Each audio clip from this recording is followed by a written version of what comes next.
Good morning, everybody.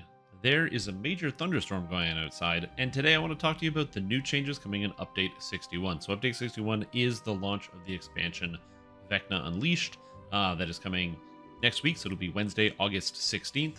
However, along with the expansion release is also going to be a bunch of changes to several different classes.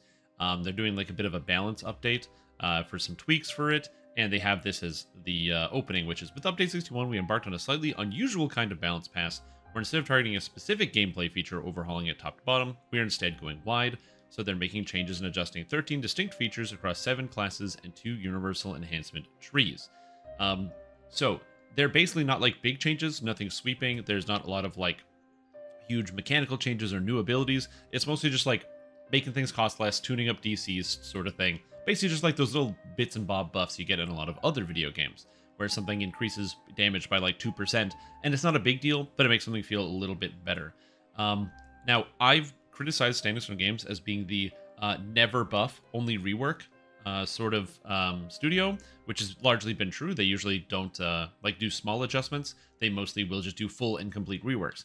Now, generally, I like the reworks. I don't have an issue with them. But when it comes to getting a lot of reworks at the expense of not actually getting new and meaningful buffs to small classes that are just underperforming, it can be kind of frustrating. As somebody who plays a lot of other video games where they do this more regularly, you look at kind of like the more seasonal MMORPGs and other activities, like games like Destiny 2 or League of Legends, where they make changes much more regularly so that there's always something new and fresh to try out and look at. I'm excited to see what they do here. Now, there are a lot of minor changes and some major changes. The biggest one is Wizard, which is the title and thumbnail of the video, which I'm going to go into more in depth. But to give you the quick and dirty, Harper is a little bit better, but it's still very bad. So you're never going to use the tier 5 or the capstone of this, but for the points you do spend in here, you just get a little bit better stats. For Swashbuckling, they're just making the tier 5 battering, or the tier 5 thread needle give you 5% extra hit, and battering barrage gives you improved destruction for 2 points instead of 1 point. Because it used to be a 2-rank 2-pointer, so 4 points. Now it's a 2-rank 1-pointer, so it's 2 points instead. So just a nice buff. Swashbuckler is not going to become the best, but it's just nice to have. War Chanter is one of the largest recipients of buffs here. First is that Spinning Ice, Frozen Fury, and Scalding Scream now can use Dex, Charisma, or Strength. This is all the freeze attacks in War Chanter. Previously, all these used Charisma, which meant every single bard in the entire game went Charisma. Now, since it does Dex, Charisma, or Strength, you can now be a Barbarian, multi-classing Barbarian and Bard, using your rages, using the Scaldic Rage you get out of the Bard tree, or out of the War Chanter tree, and actually free stuff, which is very cool. You can go Dex-based instead, either being a Tabaxi or using Weapon Finesse to get Dexterity to hit and damage, combined with Swashbuckler, and then still get all of the freezes, or stay Charisma, which is cool. Also, the DCs are getting a buff, which is just nice. Spinning Ice, which is the tier 5 cleave, is getting more damage, and North Wind is having its cost reduced. This is the 3-pointer, or like the 3-rank ability that was before Spinning Ice that you needed to take and made it so you froze enemies on a 20. This ability isn't bad, but it costs 6 points and it's too expensive. And so I would always recommend not even taking Spinning Ice in my builds. Now you can probably do that. So it's actually not too bad in terms of cost. Very cool, exciting, big changes for War Chanter. Again, is this going to move them up the needle in the meta? No, but it means there's cool builds. And Barbarian's back on the menu, which is pretty neat. And so is Dex Swashbuckler, so it's kind of cool. Sorcerer's Vaunt abilities, the activeness skill with Con or Charisma, which is cool, but useless. These abilities still don't do anything. They're like scaled. Like one of the abilities, the fire ability, does 2,000 damage. And whoop-de-doo, 2,000 damage is less damage than like a Meteor Swarm with no fire spell power. So these are a little old. And Earth Savant now gives you more armor. Cool. Nature's Warrior, this is actually Nature's Protector, but there's a natural armor stacking in T2, or in Tier 2 of Nature's Protector, the Bear Tree, that gives you like extra natural armor class. Because it says natural, it actually doesn't stack. They just fixed it, so now it just stacks, which is good. A Ninja Spy is just going to get some more damage, so that's just good. They're just adding more damage into the left line tree. Shintao, same thing, adding more damage onto the left side of the tree. Lighting the Candle, which is the Imbue, now applies its fire and portion of its Imbue to key spells. So if you just happen to have Imbue dice and you have Lighting the Candle, you get more damage with key spells. So buff to key spells. The only thing I don't know about this, I didn't really test it, is whether this is going to work with Cauldron of Flame, which if it does, it's actually going to be a pretty sizable damage increase to Cauldron.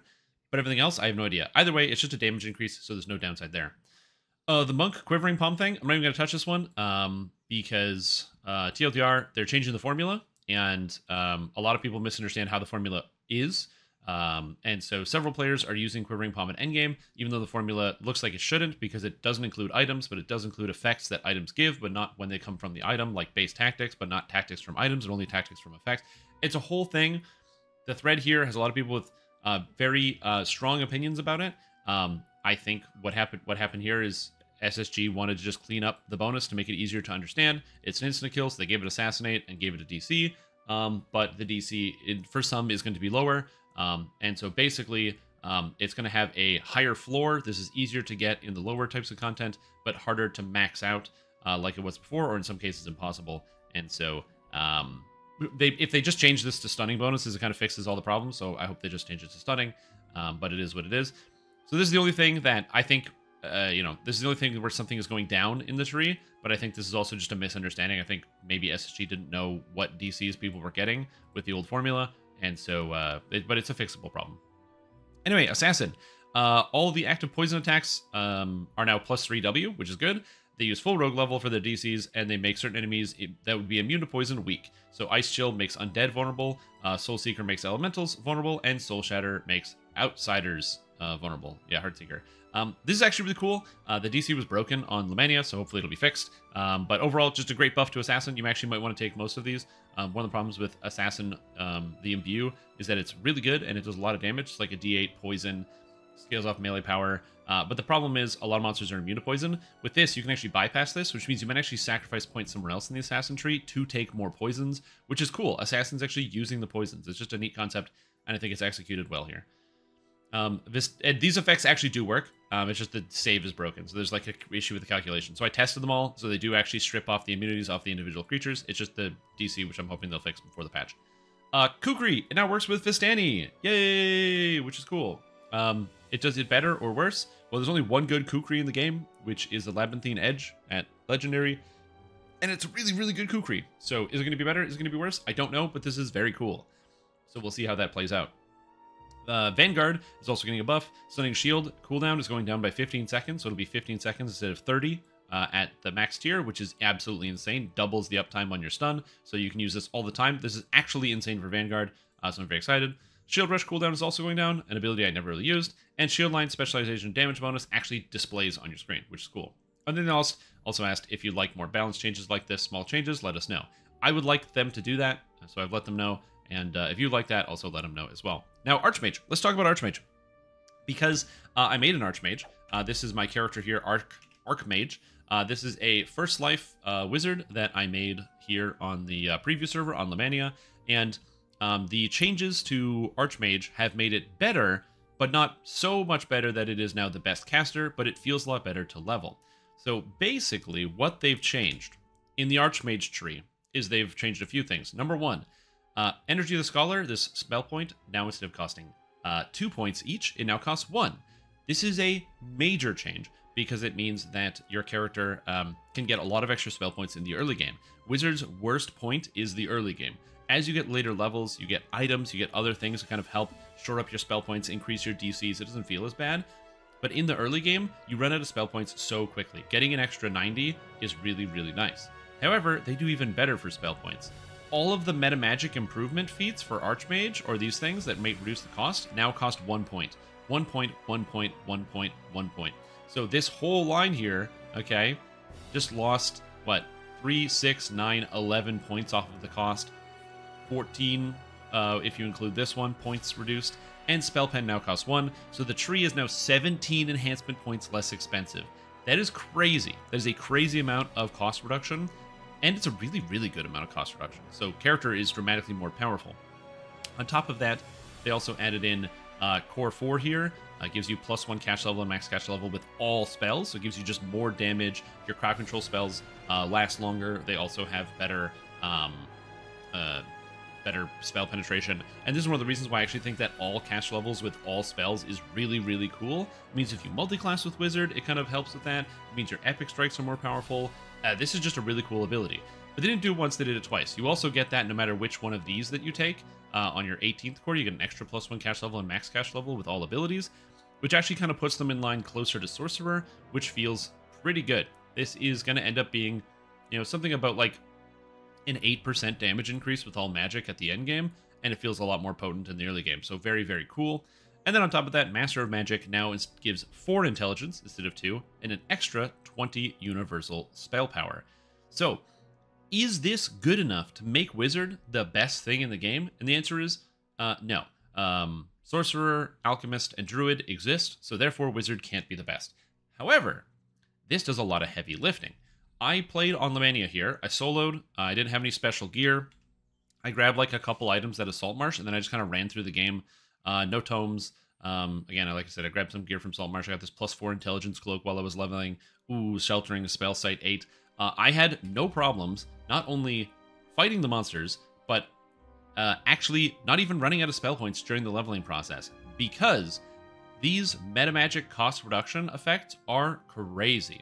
With the improved Maximize and the improved Quicken, once I had these, I just turned on Maximize and Quicken and was able to just blast out my spells and have these huge fireballs, these huge lightning bolts, chain lightning, cone of cold, all of these things were just like blasting out. It felt fantastic. And I was shocked by how big of a change it was.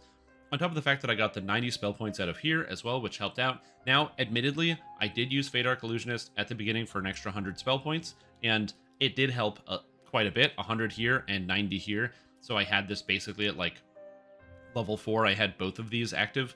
So that was a lot of extra spell points. I never found a spell point item, so you can probably cut the difference if you happen to have a spell point item. You can just slap it into your character and kind of work that through. But yeah, I didn't have any of that gear. I didn't do any farming. I just went quest to quest to quest to quest. And overall, it felt great. I didn't continue to level it because I didn't feel like I needed to. My Drow Wizard... Wizard starts to get better as you get higher levels because you start getting access to better spells. Delayed Blast Fireball at level 13, picking up like Meteor Swarm at 17, Mass Hold Monster, stuff like that. So as your character gets higher level, Wizard starts to feel better in general. The worst places for Wizard is kind of like those early to mid levels, and this character felt really smooth in the early to mid levels, so I really enjoyed it. So then the second question is, okay, so if Wizard actually feels a lot better to level now as an Archmage, what about endgame?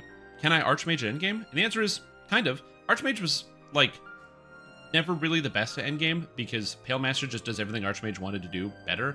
You've got the intelligence out of here, which is already better. You've got, like, Necromancy DCs. You can pick up Enchantment and Necromancy DCs here. So if you're going to be playing as, like, an endgame caster, you might as well just be a Pale Master. However, Archmage now has a couple things up its sleeve. Because all the metamagics are so cheap, you can just leave these on all the time. So even for an Archmage who is mostly like a spellcaster, you're actually going to be getting not spellcaster, a crowd control caster. You can even add in a fair amount of damage if you happen to have all of these metamagics, which is pretty nice. But on top of that, Arcane Supremacy. This ability here is an ability that's very, very powerful. Every time you cast a spell, it says 10% chance to trigger, it's actually 100%. You activate Arcane Supremacy, which just has a cooldown on it, which gives you 25% crit chance and 100% spell crit damage. So for 12 seconds, you gain a gigantic amount of damage. As a result, Archmage Wizards can really heavily burst out damage on pretty much any target that they want. So what this means is if you're playing as a character, say like an enchanter or some kind, you probably still will want to use Pale Master, although, you can still consider using Archmage, although Pale Master is probably going to end up being better at the end of the day. But for any type of damage or evoker wizard, or for like a hybrid wizard, Archmage now feels much better, not just because of the cost reductions, but the extra cash levels giving you that 8% damage increase. The heightens, meaning you can bring up the spell DCs and some of your lower level spells, Delayed Blast Fireball, Autoluke's Freezing Sphere, and the Arcane Supremacy, not only allowing you to do extra damage for a very short period of time, but you can also use this as a snapshotting tool, snapshotting different types of damage over time effect. So for example, Arcane Supremacy is up, and then you cast something like Death Aura, so now it gets the extra healing for the entire duration. Since this has a longer duration than 90 seconds, you can proc this every single time and always have the extra crit and crit damage for the extra healing, which is pretty cool. And then the capstone, the extra 20 universal spell power might not sound like a lot, but every point you spend in Archmage gives you a universal spell power. And so doing the math, with 41 points in the tree, you get 76 universal spell power. That's not including spellcraft or other things. So as a result, you end up getting a lot of just like flat damage for every source. So is Archmage good? It's not going to dethrone anything, I think, But I think that for the leveling process, it feels a lot better. For hardcore, this is going to be great. This is going to be a great hardcore character to play, and I highly recommend it. And you might actually see some people toying around with Evocation Archmage Wizards, doing damage as opposed to just doing crowd control and putting all their points in Pale Master.